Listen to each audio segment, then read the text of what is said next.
오늘의 말씀 고린도후서 10장 7절에서 11절 말씀입니다. 너희는 외모만 보는도다. 만일 사람이 자기가 그리스도에게 속한 줄을 믿을진대 자기가 그리스도에게 속한 것 같이 우리도 그러한 줄을 자기 속으로 다시 생각할 것이라. 주께서 주신 권세는 너희를 무너뜨리려고 하신 것이 아니요 세우려고 하신 것이니 내가 이에 대하여 지나치게 자랑하여도 부끄럽지 아니하리라. 이는 내가 편지들로 너희를 놀라게 하려는 것 같이 생각하지 않게 함이라. 그들의 말이 그의 편지들은 무게가 있고 힘이 있으나 그가 몸으로 대할 때는 약하고 그 말도 시원하지 않다 하니 이런 사람은 우리가 떠나 있을 때 편지들로 말하는 것과 함께 있을 때 행하는 일이 같은 것임을 알지라. 바울을 대적하는 자들의 주장하는 여러 근거 중 하나는, 주제 중 하나는 그 바울의 온유하고 겸손한 태도 때문에 비롯한 것이었습니다. 당시 사람들을 가르치고 또 영향력을 끼치고 그래서 많은 사람들이 몰려들고 하는 그런 소위 선생이라 불리는 자들 가운데에는 자신의 카리스마를 강조하고 또 눈에 보이는 어떤 성과를 자랑하면서 자신의 추종자들로 하여금 맹목적으로 자신을 따르게 만드는 그러한 자들이었습니다. 그에 비하면 바울은 마치 자기가 더 뭔가를 잘못해가지고 쩔쩔매는 사람인 마냥 온유하고 겸손하여서 아무런 능력도 어떤 권위도 없는 자처럼 보였던 것입니다. 무언가 자랑할 것도 내세울 것도 없고 그래서 하는 수 없이 그냥 조용히 있는 자처럼 그렇게 보였던 것이지요.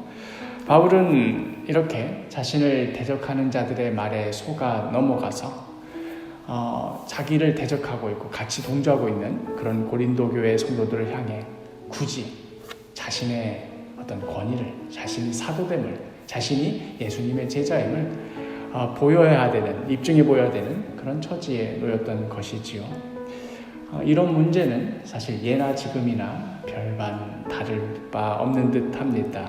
오늘날에도 이런 식의 어떤 자신만의 카리스마로 자신의 세력을 구축해 나가고 성도들로 하여금 무조건 자신의 말에 따르도록 복종하게 만드는, 자신의 말에서 어긋나면 가차없이 대해버리는 이런 사람들을 향해서 굳이 이런 타이틀을 붙여줘야 되나 싶지만 어쨌든 스스로를 그렇게 말하니까요. 그런 목사들이나 어떤 지도자들이 있지요. 특별히 교회에 여러 문제가 있다거나 혹은 이단적인 주장을 한다거나 하는 그런 교회에서 주로 발생하는 문제가 바로 이러한 것들입니다. 멀리 갈 것도 없이 제가 딱히 어떤 조직의 이름을 언급하진 않겠습니다만 다들 아시지요. 우리 주변에도 이런 이단적인 가르침과 파행적인 행태 때문에 사회적인 논란까지 불러일으키는 그런 교회가 있습니다. 그렇게 목사나 혹은 그에 해당한 어떤 지도자가 성도들을 향해 강압적으로 굴고 예의 없이 굴고 함부로 말하고 하면 제 생각에는 그 모습이 싫어서라도 많은 사람들이 그 교회를 떠날 법도 한데 실상은 오히려 그러한 모습 때문에 더 많은 사람들이 몰려들기까지 하니 그 엉터리 같은 목사나 지도자는 자신의 세력을 더 굳히기 위해서라도 더 강압적으로, 더 함부로, 더 폭력적으로 대하는 수밖에 없겠지요. 사람들은 왜 그러한 모습에 오히려 열광할까? 자신을 함부로 대하고 조종하려 하고 이런저런 것들을 갈취하고 인격적인 대접을 받지도 못하는데도 왜 오히려 그 모습에 더욱 안달하며 더욱 끌려다니는 것일까? 결국 그것이 우리 인간의 연약함이겠지요. 자신 안에 있는 오직 예수 그리스도의 복음으로만 해결받을 수 있는 것을 복음이 아닌 다른 것으로 어떻게 이 불안함을 해결할 길이 없어 방황하던 차에 그 엉터리 같은 목사의 신랄한 말투나 어떤 카리스마나 어떤 권위적인 행태에 그것을 보며 내가 저 사람 밑에서라면 내가 좀 안심할 수 있겠다. 저 사람 말대로 따르기만 하면 나의 이 불안함을 흔들리는 마음을 다잡을 수 있겠다 싶은 그런 마음이겠지요. 그리하여 그 엉터리 같은 목사는 성도들의 이러한 불안한 마음과 불안정한 심리 상태를 적극 활용하여서 더욱더 자신의 수종이 되도록 올가맵니다. 그리고 이것을 더욱더 효과적으로 이루기 위한 방법 중 하나는 바로 다른 교회들을, 기성의 교회들을 공격하는 그런 방법이지요. 한국 교회는 이런저런 것들이 문제다, 다 썩었다, 목사들은 다 타락했다, 거기에는 참 구원이 없다 하는 식으로 막 던지는 주장들이, 물론 일부의 사실이 분명히 포함되어 있기는 하겠습니다만은 사실 그게 목적이 아니죠. 그걸 통해서 자신을 더욱더 돋보여서 자신의 세력을 더욱더 굳게 하는데 힘을 싣는 것이겠지요. 바울도 당시에 이러한 꼴을 당하였던 것입니다. 카리스마적인 리더십과 언변으로 성도들의 마음을 휘어잡는 것에 비하면 바울이 전하는 복음은 자신을 막 끌어들이고 자신의 말대로만 행동하도록 성도들을 붙잡아 매는 것이 아니라 오히려 자기 자신을 내어주는, 자기 자신을 기꺼이 바닥에까지 내려놓는 그런 십자가 복음이었습니다.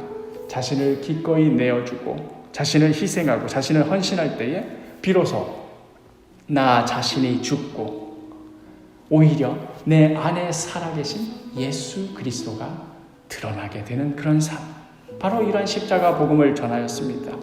그렇다 보니 이런 삶은, 이런 메시지는 사람들에게 그다지 매력적이지를 못했습니다. 힘도 없어 보이고 권위도 없어 보이고 아무런 능력도 없어 보였습니다. 거짓 사도들의 현란한 농간에 노란하게 딱 좋은 모습이었습니다. 그래 오늘 본문 10절 보면 어떤 이야기를 듣는지 나오지요. 그들의 말이, 거짓 사도들이 이렇게 말하는 거지요.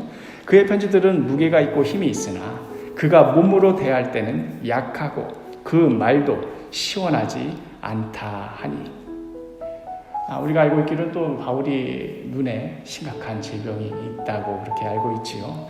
바울이 가지고 있는 이런 육체적인 질병도 그들의 주장에 더욱더 힘을 실어 주었던 듯 합니다. 그냥 외모적으로도 봐라, 사람이 얼마나 볼품 없어 보이냐.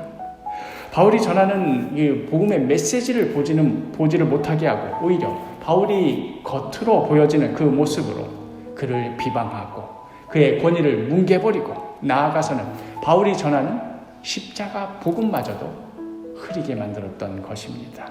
그러나 바울의 대답은 한결같습니다. 11절에 이런 사람은 우리가 떠나 있을 때에 편지들로 말하는 것과 함께 있을 때에 행하는 일이 같은 것임을 알지라. 내가 편지로 전하는 것이나 성도들 앞에서 전하는 것이나 언제나 같은 것, 언제나 동일한 십자가 복음이었음을 바울은 분명히 하였던 것입니다. 당시로서는 이렇게 바울이 전하는 십자가 복음은 점차 밀려나고 소외되고 잊혀져 가는 것처럼 보였을는지 모르겠습니다. 강한 카리스마와 언변으로 사람들을 끌어모으고 그 사람들이 모이는 그 세력으로 온갖 놀라운 일들을 척척해 나가는 거짓 사도들이야말로 교회 역사의 길이 남을 어떤 지도자처럼 보였을는지 모르겠습니다.